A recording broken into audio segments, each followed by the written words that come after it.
Vande Krsna Foundation presents. What inspired you to release your book Symbolism on Hinduism? See, what happened was, there was one in a flight with me, Muslim, asked me, why do you worship stones? So all of a sudden this question came up and I had never thought about it. So I paused for a little while and I realized that if people think that Hindus are worshipping stones, how to deal with this question. It's a very genuine question, that's what he feels. So I paused for a little while and then I said, look, most of the people have this problem of controlling their mind. The mind is always wandering from one place to another. So to focus your mind on one symbol, anything, any point, and then you can go within. So we have these murtis in which we can think of the qualities, the values of that murti, and then go within. So I told my fellow passenger that this is what we do. We focus on that, and then once the mind is focused on that, then we close our eyes and go within. And he was very impressed. He says, okay, that makes sense because mind is always wandering.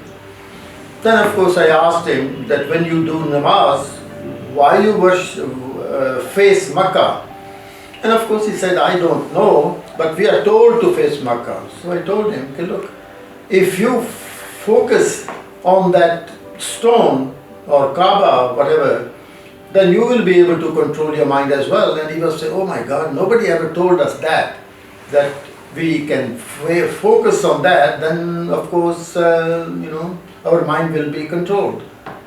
Another instance where a lady was very upset when I went to her house and she said, I said, what happened? She says, well, my 7-year-old girl, I was telling her the story of how Ganesh was born. And the girl says, we all know the story, what it was. The girl says, Mommy, how come Shivji was God? How come he did not know that Ganesh is my own son? And of course she was very perplexed and she said, I didn't know what to say. Then the girl asked, okay, why did they cut off the head of an innocent elephant? Again, I didn't know what to say. Third question the girl asked was, why didn't Shivji put the same head back? He being God, he could have done that. So he didn't know what to say. So she was very upset about it. So these sort of questions. Then of course when I have lunch with Americans in US, they tell me the same thing. They say, oh, I know, I don't eat meat. So they say, oh yes, I know, it's because of religion. And we know about Hinduism. So what do you know about Hinduism? Oh, you people worship millions of gods and goddesses. You worship cows and you have sati pratha and you worship cows and practice untouchability. So we came up with those sort of things. So I was very, surprised and unhappy about it. So started looking into it, that what are these gods and goddesses? What is the symbolic meaning of all these gods and goddesses? And we came up with some literature which tells us what they all mean. They can teach you art of living, like we came up with this booklet, Significance of Hindu Deities, in which, the first deity is Ganesha. What does it really mean? How can a body of a human being have an elephant head? And of course, a lot of kids keep asking questions. How can such a big body of Ganesha sit on a small mouse? Nobody seems to have any answer. The pujaris don't have an answer. So we came up with this, that the big head, Shivji, is the Adi Guru in Hinduism, Hindu culture. So he gave all the knowledge in the world to his son Ganesha. And to give all the knowledge, he has to have a big head.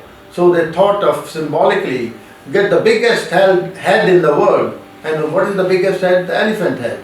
So they put that head symbol on the head, and which signifies that think, and think big if you want to succeed in life. everything comes from thinking. That whatever you think, you become. Like in America, people think big, and that's why they produce so many different items, so many like Uber, and they come up with Airbnb and Apple and so many different things, and they go all over the world.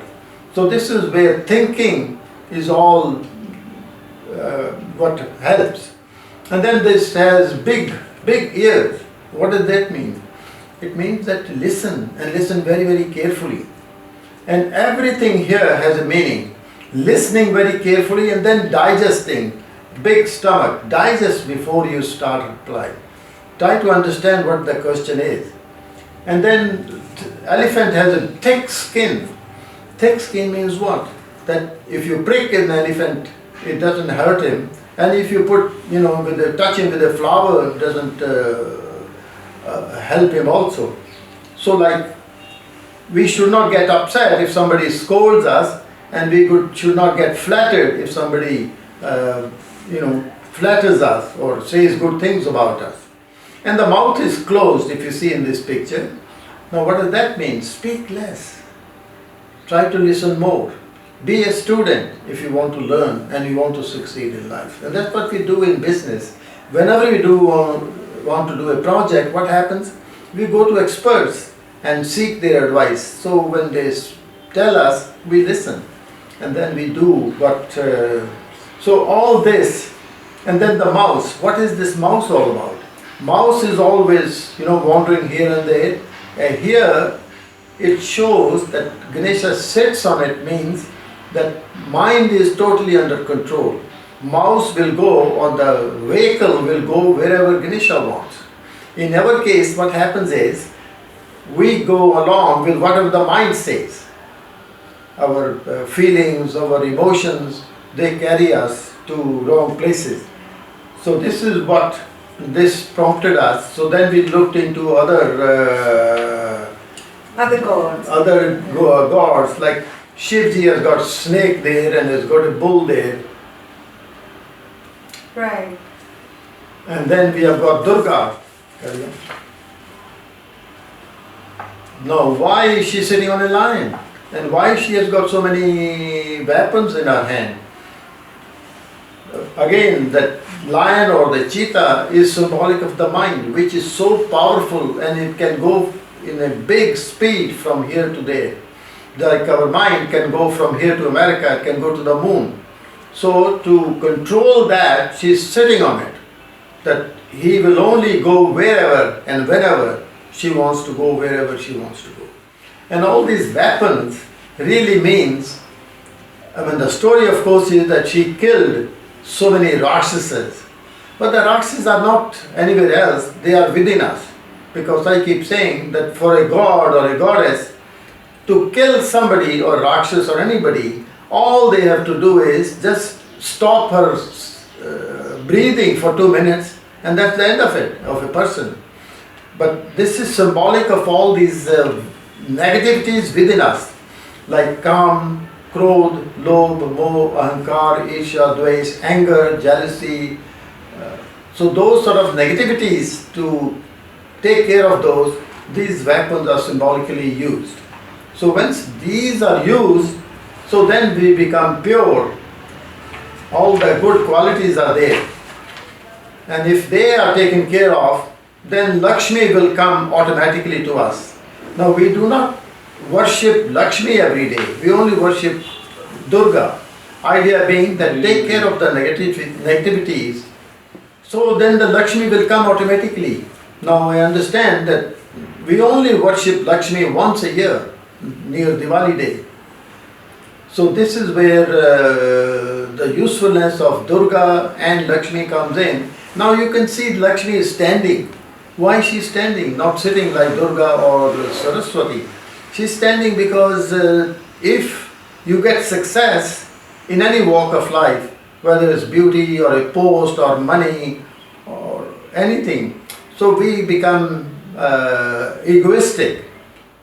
Once we become egoistic, the Lakshmi will walk away. Normally, if you want the Lakshmi to stay, then you have to have Narayan with her. Then they come with on a Garud. On her own, her vehicle is an owl. What is an owl? The owl cannot see during the day, and it always looks in a deserted place. So which means Lakshmi on its own can create problems, and it's very chanchal, will walk away. And then of course once you have that, then Saraswati, the goddess of knowledge, then you achieve the ultimate. Then it has also got, the vehicle is Swan, which means Swan is which can discriminate between water and milk. So all these symbolic meanings we came up with. And then we have this Ram Darbar, so-called Ram Darbar. Now what does that mean? Actually what happened was that I even talked to an imam of a mosque and explained to him that picture I was showing you, the Ganesha picture. When he saw that and I told him what it means, he was so surprised. He says, oh my God, these pictures or these murtis have a meaning. Then why don't you tell the whole world about it? And of course I didn't know what to say. So he wanted to know about all the murtis in the temple. What do they mean? So he was so surprised to hear all that. And then I talked to him about this. And this picture shows that one person is in blue. Of course we call him Rama. But if we look at it for ourselves, what is the message for us? Rama is blue. But what is blue in the world? Blue is the sky, which means infinity. Sky is infinite. So this represents the soul, and Lakshman represents, in here this body represents the body, and Hanuman just like the mouse of Ganesha, lion of Durga, and here is a monkey mind, is at the feet, means totally under control. And this picture is intellect. So if we look at it this way, that every day in the morning if we look at it and before going to sleep, we look at this picture and say, hey, I am the soul and I have the three instruments, body, mind and intellect. So if you look at it that way, there will be some significance, because the purpose of this life is to realize that I am the soul and not this body. And as I was saying, that everybody knows that 70% of this body is water. So we are not this body which is made of food and water. We are the soul. And to achieve that, we have to keep reminding ourselves that I am the soul and not this body. And the next picture is, this picture here. Now there are animals with every god. But here is cow, is not at the feet, is standing with Krishna. What is so different about the cow? Cow is the only creature in the world which, whatever she takes in, she gives back 100 times more what she takes in. Like milk, cow dung and urine. Everything is useful. And in fact, I understand that if you put your hand on our skin, on the body, that your any disease, skin disease will be taken care of. Or in fact, if you feed the cow with some laddu or whatever, then she will, touch your hand, again the skin will be taken care of. And even here you see this blue color. Blue color means infinity. This Paramatma and Prakriti.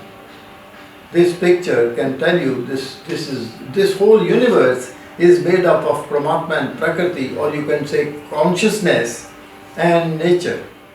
And then there is this flute. It has got 9 holes, and our body has got 9 holes also. When Krishna blows through it, it works. Otherwise it does not have its own music, sound. So similarly, if we let Krishna, the God, the godliness blow through us, then it will be the same sort of thing. Then we have this picture also, the horses. The horses represent the sense organs, the five sense organs. And they are controlled by the rein here, which is the mind. And the mind and the rein is in the hands of Krishna, which means the spiritual intellect. And chariot is the body. So if you look at it this way, that all our murtis, the teachings, they tell us how to live a happy, healthy and prosperous life. They all have a message if we really try to understand this. Wow, didn't know that our murtis had such a deep meaning. Yeah, this is very unfortunate that I have talked to so many people in this country and nobody seems to know. And all the swamis and kathakars and people, the pujaris in the temple, nobody seems to know. And I was so surprised. I've seen American or white people going to the Birla temple and wanting to know what Hinduism is all about. You want to know about Christianity, you go to a church. You want to know about Islam, you go to a mosque. And similarly, people think we want to know about Hinduism, so they come to a temple. But in the temple, the pujari has no idea about our real teachings. So this was very unfortunate. So my idea is that if we can empower the priests in the temples, they should know what these murtis are all about. So people who, especially our young people, they have no idea. So they want to converse with the pujaris. Now if they cannot converse, so we have to come up with some system, like put a TV there or some literature there. I went to a mosque, and in the mosque they give you I attended actually namaz there, and after that they gave me a book. They gave me a bag which had Sharia and it had Quran and other literature. Similarly, I went to a church, same thing. When I went there, they gave me some literature about what Christianity is all about. But our mandirs have no such thing. So my idea is either we put up some literature there when people come there. If the pujaris cannot talk about the Hindu culture, they can distribute some of these booklets.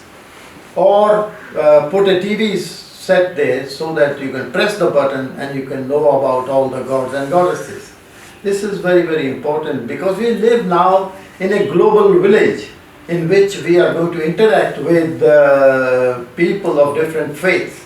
Like our kids go to schools and colleges in America and they are bombarded with a lot of questions and they have our kids have no answer. So they feel apologetic about some of the remarks passed by the non-Hindus on our gods and goddesses with our kids. Wow, so interesting, Ramanji. I've learned so much today from you. I'm 51 years old and I didn't know. It's so sad. And in the name of secularism, actually we're not taught anything in our schools and colleges. As a result, we're bankrupt morally today. I think all the problems you see in society, the moral bankruptcy, is because in the name of secularism, nothing spiritual is taught. But secularism means values from all religions must be taught and kids must learn to respect the differences. Don't you agree? Yeah, absolutely. See, in Europe and in America, and that's what happened. I mean, we are free to practice whatever. And in fact, now there's tremendous interest in spirituality, yoga, meditation in the US and in Europe. And it's unfortunate that we don't have resources like our people from here in India, from India, do not go and talk to. One person went, Prabhupada, and you can see how many people became Hare Krishna. Another person, Mahesh Yogi, went there, and you can see they formed a university in the name of Maharishi Mahesh Yogi. And Osho went there, and there is 95 Rolls Royces used to stand in front of his ashram. Then of course we know story of Vivekananda and Yoganand, what an impact it created. So the world is waiting for guidance from India, like Steve Jobs. He came to India to look for a guru. Because America has got all the resources, everybody has whatever they want, but they don't have peace, they don't have happiness, which they have been looking for. So they could look to India. Now you know how Modi ji goes to United Nations and he proposed the introduction of yoga meditation, or the 21st June being the Yoga Day internationally, and the whole, all the members of United Nations accepted it unanimously. So there's tremendous need for this. And the way things are going on in the world, we have to step up and show the world what our teachings are all about. Not that these are the best teachings, but what we can contribute. And I feel that because what we think that everybody is divine as it is, and the whole world is one big family. That includes all colors, all genders, and animals, and even the plants. The whole world is one big family. So our teachings can help a lot in the whole world. And talking about yoga meditation, every town in US has got so many yoga studios. They are so keen to learn about yoga meditation. And the medical profession is now saying that 80% of the ailments are because of stress. So how do you take care of the stress? One is tranquilizers, which will create other problems. So, but meditation, yoga and meditation can take care of the stress, and people are interested in that. And in fact, a lot of people, young people, are now interested in spirituality and not interested in organized religions. So we have a big job to perform. Wow, so interesting to talk to you and learn so much from you. Thank you.